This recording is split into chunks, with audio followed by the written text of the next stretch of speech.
Here we are, my friends. A late-night Vancouver Canucks-related commentary with the gameplay in the background. Yeah, it has been ages since I have played a video game. But I guess because it's already late in the night, I had myself a nice night out with the fellas. It was cool. Was listening to the Canucks broadcast on the radio. That was pretty nice. But ultimately, this is yet another one of these games that I think Vancouver Canucks fans are just going to have to bang right through. The Vancouver Canucks have lost at home ice to the Ottawa Senators 2-0. And honestly, nobody really cares about the game, right? James Reimer had a shutout. Oh, okay. 16 saves on the shutout. Oh, okay. Vancouver didn't shoot the puck all too much. Okay. Meanwhile, Kevin Lankinen made 22 saves on 22 shots against. The 2-0 goal was an empty net, and for the first time in a long time, Kevin Lankinen actually has a game that we can say was a pretty fine one. He let in Ridley Greig's second period wrister at the halfway mark to make it 1-0 Ottawa, and that was it. That's the only goal that was scored on a goaltender in this hockey game. The other one was Brady Tkachuk on the empty net. Vancouver had some power plays. They couldn't do much with it. Vancouver had some penalties. They killed them all off. But at the end of the day, I think there are a number of other things related to this game and the stories around it that we can talk about instead of the actual game itself, the actual events of who played and how they played, etc., etc. Like, here, there were chants in Rogers Arena with a few minutes to go in the third period. Go, Sens, go! Go, Sens, go! As the Vancouver Canucks are trying to break out of their own zone when it's already 2-0. NHL on Prime was treated with the hometown crowd cheering for the opposing team. Now, that is not the first time we had seen something like this happen in Vancouver. We saw the Let's Go Oilers chants in Rogers Arena a few months ago, too. Maybe that was a lot more of an impassioned and cynical Canucks fandom experience, because you best better believe you're behind. Vancouver Canucks fans, we're never going to be cheering for the Oilers. The day the Canucks fan base cheers for Edmonton is the day that Vancouver gives up on their team. And quite frankly, I feel like that day has already come and gone earlier this season.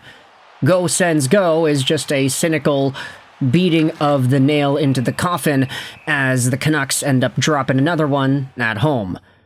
It's kind of funny because out of all the fan bases to have made their presence known in Vancouver, Ottawa is not one of the main ones. Like, you'll see a lot of Maple Leafs fans, you'll see a lot of Canadiens fans whenever the Habs or the Leafs are in town.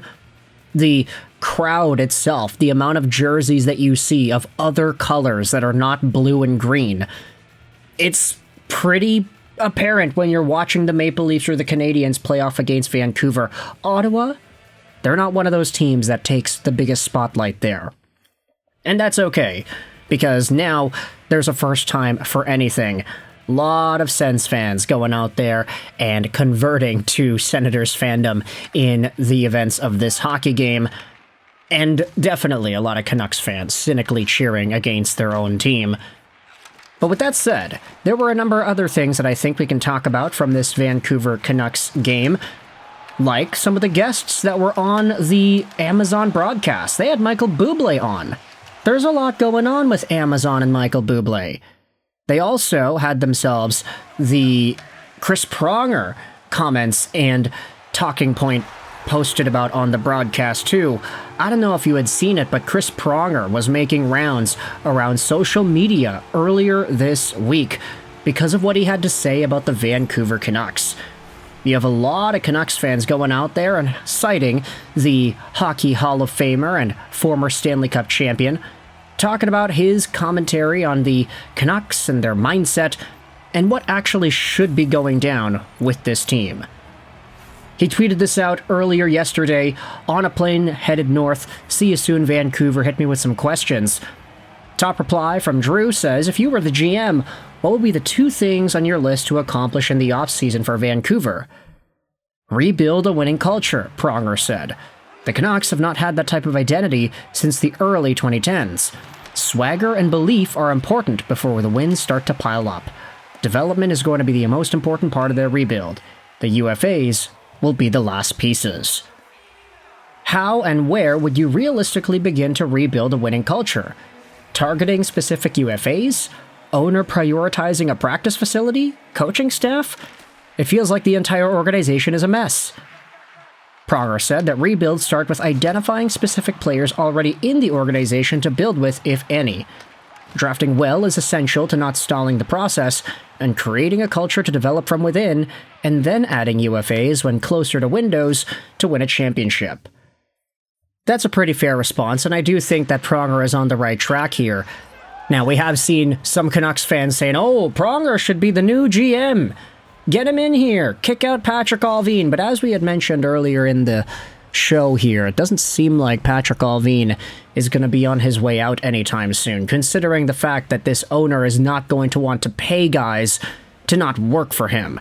Free labor is not a thing for Francesco Aquilini, and I think a lot of us kind of know that, unless you're talking about a very specific other kind of... Okay, we're not going to continue with that talking point, but still... Patrick Allvin, Rutherford, Foote.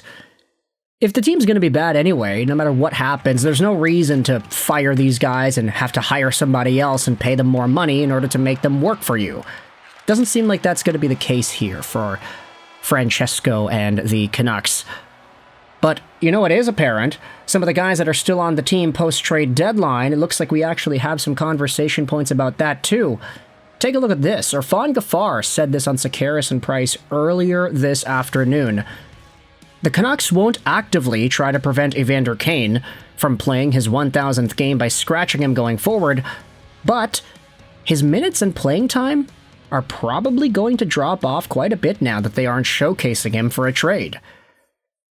And why is Irfan Gaffar saying this? Well, it's because of the fact that Evander Kane was scratched today. He did not play, and that was interesting. Evander Kane, if you take a look at his overall body of work in the National Hockey League, he was drafted back in 2009. He played in the NHL right away, and he had played in the NHL for every other season since. Yes, he has had some time in the AHL here and there. Yes, he has had some years off. But if you exclude the playoff games specifically, Evander Kane is at 991 National Hockey League games. 644 points in those games, 337 goals and 307 assists. He's doing a pretty good job.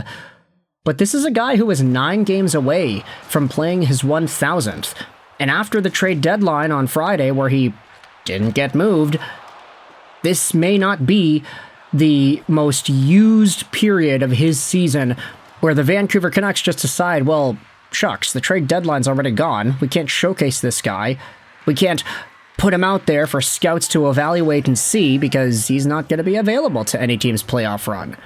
He's just a dying asset on this team. And that's a terrible way to say it. It sounds really disrespectful, but like, the Canucks traded away a draft pick for this guy, and what, now his contract is just going to expire and he's going to become a free agent and leave? Some bet that was. With all that said, the Vancouver Canucks, they lost anyway, with Evander Kane in the lineup or not. There are a number of things that we can talk about the game itself, but I don't really think those are all too important at this point. Let me know your thoughts in the comment section below about the Canucks, and fans in the building chanting, "Go, Sens, go." What does that say to you about this team and the state they're at right now? And what does it say about the future? We just got a few games left, folks, and then we can finally put a cap to this crazy season that was. Let me know your thoughts in the comment section below. I hope you enjoyed this video. And bye.